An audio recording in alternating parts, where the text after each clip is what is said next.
Vous avez à disposition deux types de fonctionnalités. La première est la fusion des graphiques. Elle vous permet de fusionner 2, 3 ou 4 graphiques de différents silos en un seul et unique graphique.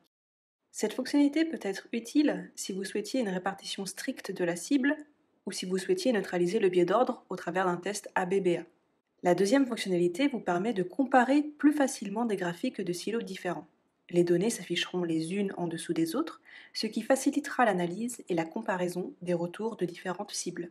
Cette fonctionnalité de comparaison peut aussi s'avérer utile lorsque vous voulez réaliser un benchmark ou arbitrer entre plusieurs versions d'un visuel, d'une page ou d'une interface.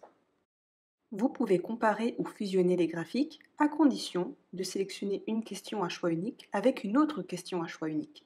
La fusion et la comparaison sont aussi possibles entre choix unique et liste déroulante. De la même manière, pour vos histogrammes, veillez à sélectionner deux questions à sélection multiple. Dans ce cas, il est aussi possible d'associer une sélection multiple et une liste de choix multiples. La comparaison et la fusion peuvent être aussi utilisées pour le format grille, à condition encore une fois de comparer ou fusionner des questions de type grille uniquement. Il y a encore 3 éléments à prendre en compte avant de créer une fusion ou une comparaison.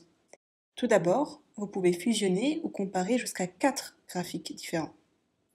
Ensuite, veillez à ce que le nombre de réponses fermées soit identique entre chaque graphique. Enfin, lorsque vous souhaitez fusionner vos graphiques, pensez à intituler vos réponses fermées de manière identique entre chaque graphique. Pour cette démonstration, je vais m'appuyer sur une étude comparative de compagnies aériennes et de type monadique simple. C'est-à-dire que dans ce test, nous avons un silo d'utilisateurs qui ont testé le site EasyJet et un autre silo d'utilisateurs qui ont testé le site Hop. Pour accéder à la fonctionnalité de comparaison ou de fusion, rendez-vous dans la partie graphique de vos résultats de test. Prenons ce graphique circulaire par exemple qui concerne le silo EasyJet. Je sais qu'il existe une question identique dans le silo Hop. Si je souhaite comparer ou fusionner ces deux graphiques, je dois cliquer sur ce bouton. J'ai une fenêtre qui apparaît et qui me permet de donner un nom à la fusion de graphiques que je vais créer. Cette fenêtre me permet aussi de sélectionner les silos de test concernés ainsi que la consigne. Ici, j'ai bien le silo EasyJet et je vais sélectionner maintenant le silo Hop et sélectionner la même consigne. En bas, vous pouvez choisir une fusion additive ou une fusion de comparaison. Commençons donc avec la fusion de comparaison. De retour sur mon graphique, j'ai un nouvel onglet qui est apparu et qui me permet d'accéder à la fusion comparative. Au centre, j'ai le graphique de mon silo EasyJet et tout autour, le graphique du silo Hop. Maintenant, je peux par exemple associer ce graphique à un constat ou l'exporter en image.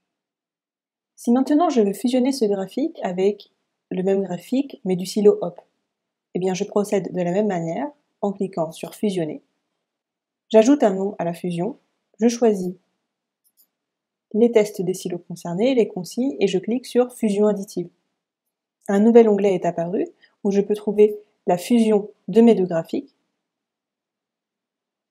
et de la même manière, je peux l'associer à un constat, l'exporter en image, mais aussi analyser les verbatims à la fois du graphique EasyJet et du graphique Hop.